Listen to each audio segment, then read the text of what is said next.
అధికారం వచ్చినప్పటి నుండి ఒక 3 నెలలేమో హైడ్రా పేరిట పేదల ఇల్లు కూల్చేసింది. కొన్ని నెలల పాటు మూసీ నది పక్కపొంటున్నటువంటి పేదల ఇళ్లను కూల్చే ప్రయత్నం చేసింది. ఈ మధ్య కాలంలో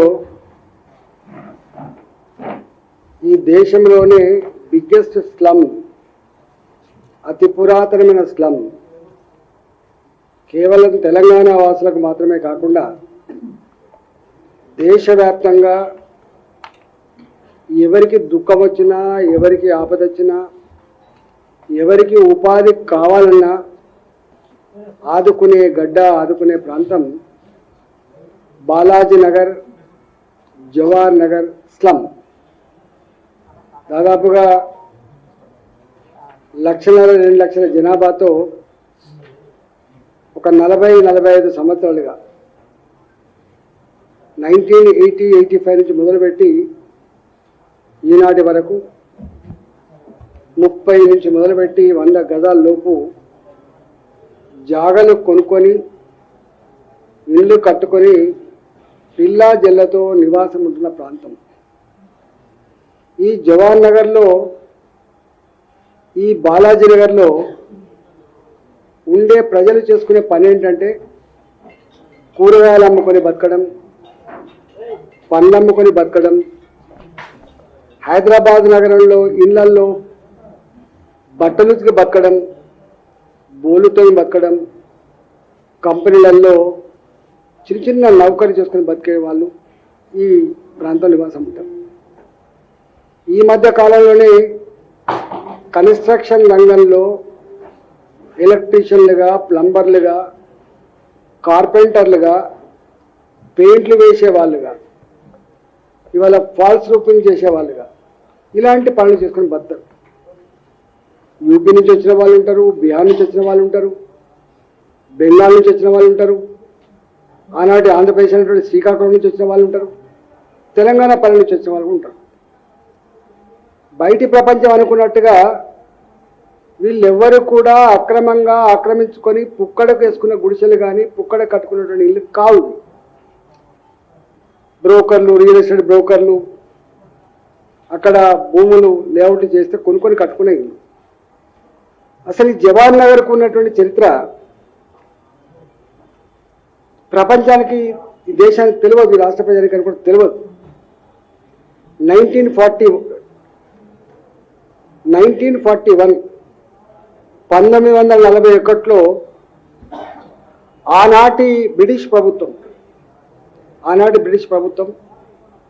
సైనికులకు భూములు ఇవ్వాలి, వాళ్ళ కొంత అండగా ఉండాలనే కాన్సెప్ట్తో 5,977.3 5,977.3 ఎకరాల భూమి 4,50,000 రూపాయలు పెట్టి 10 గ్రామాలలో అంతయపల్లి, తిమ్మాయపల్లి, అదేవిధంగా నాగారం, ఈ పక్కకున్న తూంకుంట, ఇలాంటి 9-10 గ్రామాల నుంచి వెళ్ళి ఆనాటి బ్రిటిష్ ప్రభుత్వం సైనికుల కోసం అక్వైర్ చేయబడ్డ ల్యాండ్.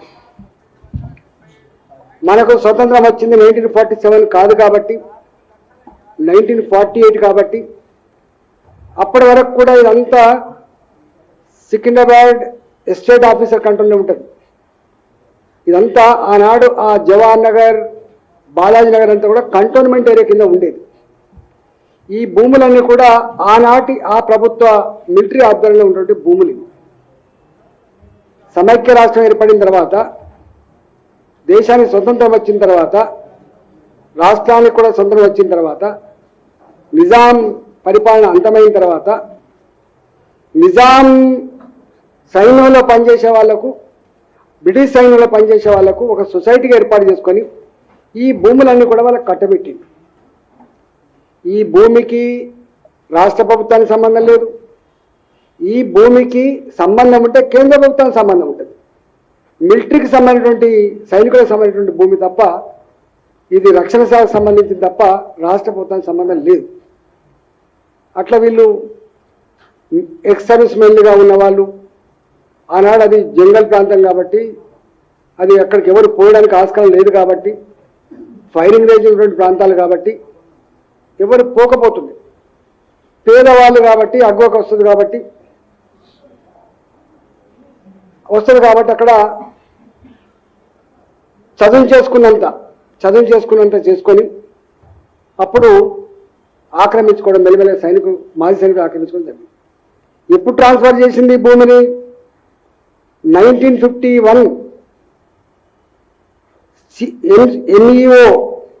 ఎన్ఈఓ సికింద్రాబాద్ వారి అధీనంలో ఉన్న కేంద్ర ప్రభుత్వ భూమి రాష్ట్ర ప్రభుత్వంకు ట్రాన్స్ఫర్ చేస్తూ కేర్టేకర్గా మాత్రమే, రాష్ట్ర ప్రభుత్వానికి హక్కులు ఇవ్వలే, దీన్ని కేర్ తీసుకోమని చెప్పి అప్పచెప్పింది 1951లో.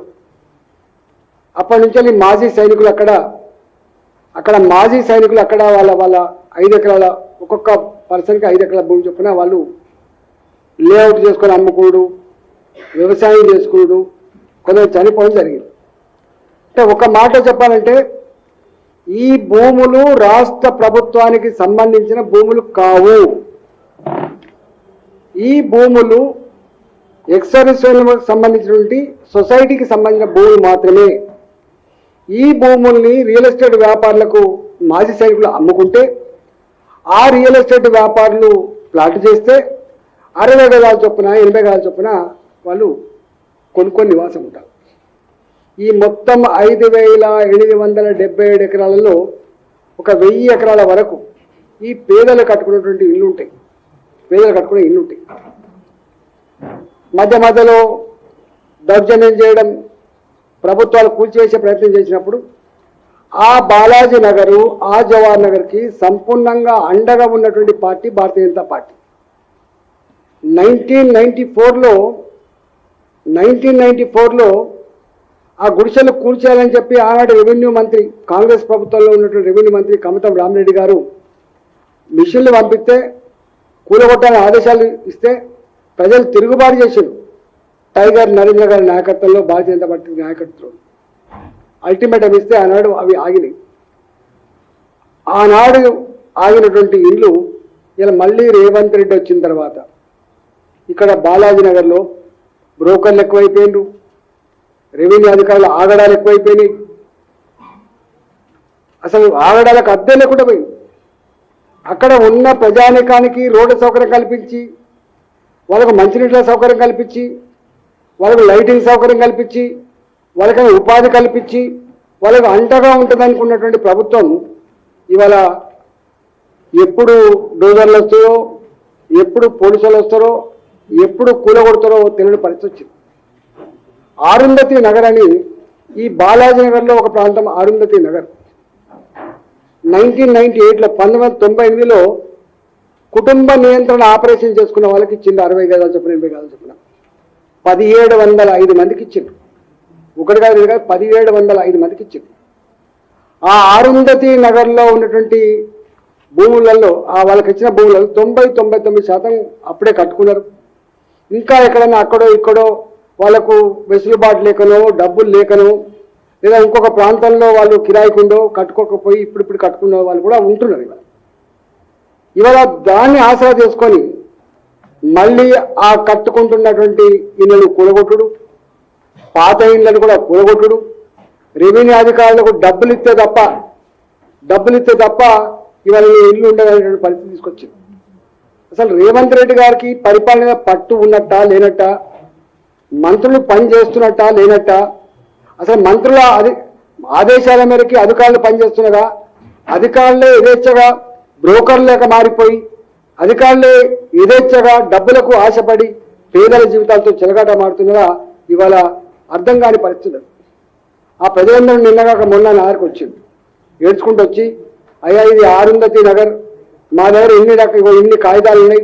మధ్యలో కేసీఆర్ వచ్చినప్పుడు కూడా కొంతమంది జీవో నంబర్ 58, 59 కింద మేము కొంత చేసుకున్నాం, మాయంబడి పడ్డారు, మావసులు తీసుకుంటామని చెప్పి వాళ్ళు వచ్చి ఏడిస్తే నేను పోయినా. నిన్న అరుంధతి నగర్ బాలనగర్ పోతే ఎన్నెన్ని వింతలో ఎట్లా బ్రోకర్ల వ్యవస్థ ఉంది. ఇళ్లల్లో పని చేసుకొని ఏ పూటకు ఆ పూటకే జీవనం కొనసాగించే పేదల దగ్గర కూడా 50,000 రూపాయల నుంచి 2 లక్షల రూపాయల వరకు లంచం ఇస్తే తప్ప జవహర్ నగర్లో రేకుల షెడ్ వేసుకునే ఆస్కారం లేదు. వాళ్ళు 100 గజాలు వేసుకోరు, 200 గజాలు వేసుకోరు, వాళ్ళ పాత జాగ్రత్తలు. ఇవాళ మేము ఈ మొత్తం బుక్లెట్ ఇవాళ దీని మీద ఈ మాజీ సైనికులంతా కూడా సొసైటీగా ఏర్పడ్డ వాళ్ళు కాబట్టి కోర్టుకు పోయింది. కోర్టులో మొట్టకాయలేసి రాష్ట్ర ప్రభుత్వానికి దీని మీద హక్కులు లేవని చెప్పి ఆల్రెడీ జడ్జిమెంట్స్ కూడా రిజర్వ్ చేయబడ్డాయి. రాష్ట్ర ప్రభుత్వానికి అధికారం లేకపోయినప్పటికీ కూడా ఆ పేదలు కొనుక్కొని కట్టుకున్నటువంటి ఇళ్లను కూల్చివేసే అధికారం నీకు ఎవరిచ్చిందని చెప్పి భారతీయ జనతా పార్టీగా మేము డిమాండ్ చేస్తా ఉన్నాం. నేను ఒకటే హెచ్చరిక చేస్తున్నా ఈ ప్రభుత్వానికి. ఇప్పటికే మేము ఇలా హైదరాబాద్లో పేదలు వేసుకున్నటువంటి అనేక కాలనీలు, అనేక బస్తీలు బద్దం బాలరెడ్డి గారు కొట్లాడి వేయించినాయో, ఇవాళ దత్తాత్రేయ గారు కొట్లాడి వేయించినాయో, నరేంద్ర గారు కొట్లాడి వేయించినాయో, భారతీయ జనతా పార్టీ కార్యకర్తలు నాయకులు ఆ బస్తీలకు అండగా ఉండి లాఠీ చార్జ్ చేసిన, దెబ్బలు తిని కేసులు పెట్టిన, జైళ్ల పాలై ఆ పేదల కింద గూడు నిలిపిన చరిత్ర భారతీయ జనతా పార్టీ. అందుకని హైదరాబాద్ అక్కడక్కడ చూస్తే దత్తాత్రేయ నగర్ అని ఉంటుంది, వాజ్పేయి నగర్ అని ఉంటుంది, టైగర్ నరేంద్ర నగర్ అని ఉంటుంది, వినాయక నగర్ అని ఉంటుంది. ఇవన్నీ కూడా మల్కాగిరికి పోయినాం. ఇవాళ మల్కాగిరి అసెంబ్లీ సెగ్మెంట్లో ఇవాళ పెద్ద బస్తీ వినాయక నగర్ బస్తీ భారతీయ జనతా పార్టీ ఇచ్చింది.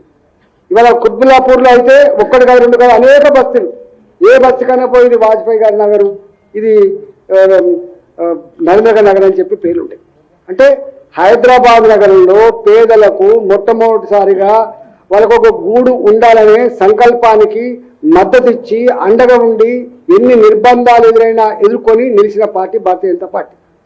ఇవాళ నేను భారతీయ జనతా పార్టీ ఎంపీగా ఇలా మల్కాగిరి పార్లమెంట్కి నేను ప్రాతినిధ్యం వహిస్తున్నాను. ఇవాళ ఈ బాలాజీనగర్ జవహర్ నగర్ అనేది మేడ్చల్ అసెంబ్లీ పరిధిలో మల్కాగిరి పార్లమెంట్ కింద ఉంటుంది. ముఖ్యమంత్రి గారు కూడా ఇక్కడ ఆల్రెడీ ఒకసారి ఎంపీగా గెలిచిండు. బాలాజీనగర్ బాధలేందో గాజలేందో మరి సంపూర్ణంగా తెలుసు. మరి తెలిసి కూడా 60 గజాల 40 గజాల కట్టుకున్నటువంటి పేద ఇల్లు కూల్చే ప్రయత్నం చేస్తున్నారు. ఇవాళ పెద్దవాళ్ళ జోలికి పోయే ప్రసక్తి లేదు. ఎకరం ఆక్రమించుకున్నాడు ఎవరైనా ఉండి ఎకరం కొనుక్కొని కట్టుకున్నాడు వాళ్ళ జోలికి పోయే ప్రసక్తి లేదు, కానీ చిన్నవాళ్ళ జోలికి పోయే ప్రయత్నం చేస్తున్నారు. మేము ఒకటే హెచ్చరిక చేస్తా ఉన్నాం, పేదల జోలికొచ్చి పేదల ఇల్లు కూల్చివేస్తే చూస్తూ ఊరుకోవడానికి భారతీయ జనతా పార్టీ సిద్ధంగా లేదు. అక్కడి పార్లమెంట్ సభ్యుడిగా నేను చూస్తూ ఊరుకోవడానికి సిద్ధంగా లేను. దేనికంటే దానికి ఎక్కడికంటే అక్కడికి కొట్లాడడానికి భారతీయ జనతా పార్టీ వాళ్ళకి అండగా ఉంటుందని చెప్పి హెచ్చరిస్తా ఉన్నాం. ఇంకోటి కూడా వీళ్ళు ఇంత తమాషా చేస్తున్నారు, దమ్ముంటే ధైర్యం ఉంటే ఇవాళ కోర్టు అన్నది నీ దగ్గర ఏం కాయిదాలు ఉన్నాయి, నీ దగ్గర ఏం ఎవిడెన్స్ ఉంది, నీ భూమి అనడానికి ఆధారాలు ఏమంటే చెప్పి వాళ్ళకు టైం ఇచ్చింది. 15 రోజుల పొడి చేస్తా, 4 రోజుల పొడి చేస్తా, సంవత్సరాలు గడిచిపోయినప్పటికీ కూడా ముఖం చెల్లక, రెవెన్యూ అధికారులకు ముఖం చెల్లక, వాళ్ళ దగ్గర కాగితాలు లేక, హక్కులు లేక ఇవాళ ఈ పని చేస్తుంది. అంటే ఇవాళ తాత జాగీర్ లాగా ఇదే ప్రభుత్వం హుడా కప్పచెప్పింది కొంత భూమి. ఇప్పటికే 2,350 ఎకరాల పైన హుడా కప్పచెప్పింది. కొన్ని ఎకరాల భూమిని బిట్స్ బిలానికి అప్పచెప్పింది. కొన్ని ఎకరాల భూమి ఇప్పటికి సైనికుల రేంజ్ కింద ఉన్నది. అనేక 100 ఎకరాల భూములు ఇవాళ బాలాజీనగర్ ఈ జవహర్ నగర్లో కంపువాసన మొత్తం హైదరాబాద్ సంబంధించిన డంప్ యార్డ్ అంతా కూడా అక్కడనే ఉంది. ఇవాళ ఒక్క మాట చెప్పాలంటే జవహర్ నగర్లో ఉండడం అంటే నరకం. అసలు పురుగులు బాధ అంటాయి, విషపు నీళ్లు, కంపువాసన, అంటే దిక్కులేని వాళ్ళు ఉండే ఆట తప్ప ఏమాత్రం కొంచెం మంచి జీతాలన్నా ఏమాత్రం మంచి జీవితాలు కావాలనుకున్నా కూడా బాలాజీ నగర్ కానీ ఇది కానీ ఉండడానికి ఆస్కారం లేని ప్రాంతం. ఇవాళ ఈ డంప్ యార్డు ఒకప్పుడు ఆ 3-4 కాప్రా మున్సిపాలిటీ, మల్కాగిరి మున్సిపాలిటీ, ఇవాళ ఉప్పల్ మున్సిపాలిటీ, ఇట్లాంటి చిన్న చిన్న మున్సిపాలిటీలు డంప్ యార్డుగా ఉన్నటువంటి ఆ ప్రాంతం మొత్తం 1.5 మంది, 1.5 జనాభా ఉన్నటువంటి హైదరాబాద్ నగరానికి ఒకటే డంప్ యార్డుగా ఉండి ఇదే బాలాజీ నగర్లో ఉంటున్నటువంటి 2 లక్షల మంది జీవితాలు గంగల కలిపి ఇవాళ అక్కడ మొత్తం తాగే నీళ్లు విషతుల్యమైపోయినాయి, పీల్చుకునే గాలి విషతుల్యమైపోయింది. అక్కడ మొత్తం సాయంత్రం అయిందంటే పురుగులు పడుతూ ఉంటాయని చెప్పి వెళ్ళి పెడతా ఉంటారు, దురదలు వస్తాయని చెప్పి వెళ్ళి పడుతూ ఉంటారు. ఆ సంపాదించుకున్న 300-400 రోజువారి కూలి కూడా మండలం సరిపోదు తప్ప ఇంకోట్లేదు. మొన్న రీసెంట్గా ఈ మధ్య కాలంలో కుక్కల బెడదకు పిల్లలను పిక్క తిని చంపించు. ఇవాళ భారతీయ జనతా పార్టీ దీని మీద ఈ డంప్ యార్డ్ మీద ఇలా ప్రజల ఆరోగ్యాన్ని కాపాడని చెప్పి గ్రీన్ టిప్లోకి వెళ్ళాడు. మా విక్రమేడు కూడా అందరూ ఉన్నాడు. గ్రీన్ టిప్లో కూడా మొట్టకాలు వేసింది. అంటే ఈ ప్రభుత్వానికి చట్టాల పట్ల విశ్వాసం లేదు, కోర్టుల పట్ల నమ్మకం లేదు, ఇచ్చిన జడ్జిమెంట్ల పట్ల అది లేదు, ప్రజల ప్రాణాల పట్ల అయితే అసలు విశ్వాసం లేదు. ఇలా పేదలు అనుకుంటా ఉన్నారు. ఇవాళ నేను ఒకటే ఈ ప్రభుత్వాలు హెచ్చరిక చేస్తా ఉన్నా, ఎంఆర్ఓలు అక్కడ రెవెన్యూ ఇన్స్పెక్టర్లు బ్రోకర్లను పట్టుకొని పేదల జోలికి వస్తే, పేదల ఇల్లు కూర్చే ప్రయత్నం చేస్తే బీ కేర్ఫుల్ అని చెప్పి హెచ్చరిస్తా ఉన్నాం. దేనికంటే దానికి సిద్ధంగా ఉంటాం, గుర్తుపెట్టుకోండి. మీరేం నిజాం సర్కారు కాదు, మీ తాత జాగీరు కాదు ఇది. మీకు హక్కు లేకపోయినా కూడా దబాయించి ఇలా ప్రభుత్వం దగ్గర పోలీసులు ఉన్నాయని చెప్పి, పోలీసులు కూడా ఎందుకో ఇది మంచిదా చెడ్డదా పోవచ్చా లేదా అని చెప్పి ఆలోచించకుండా వాళ్ళ బాసుల ఆదేశాల మేరకు వచ్చి ప్రజల మీద దౌర్జన్యం చేస్తా అంటే మాత్రం రేపటి కాలంలో ఇలాంటి ఆఫీసులకు తప్పకుండా శిక్షలు తప్పవని చెప్పి నేను హెచ్చరిస్తా ఉన్నాం. ఇవాళ జవహర్ నగర్, బాలాజీ నగర్, ఇలా అరుంధతి నగర్ ఇలాంటి ప్రాంతాల్లో పేదల జోలికి వచ్చి ఇవాళ వాళ్ళని ఇబ్బంది పెడితే మాత్రం భారతీయ జనతా పార్టీగా అక్కడ పార్లమెంట్ సభ్యుడిగా ఇవాళ మేము అండగా ఉంటామని చెప్పి ఈ సందర్భంగా తెలియజేస్తా ఉన్నాం.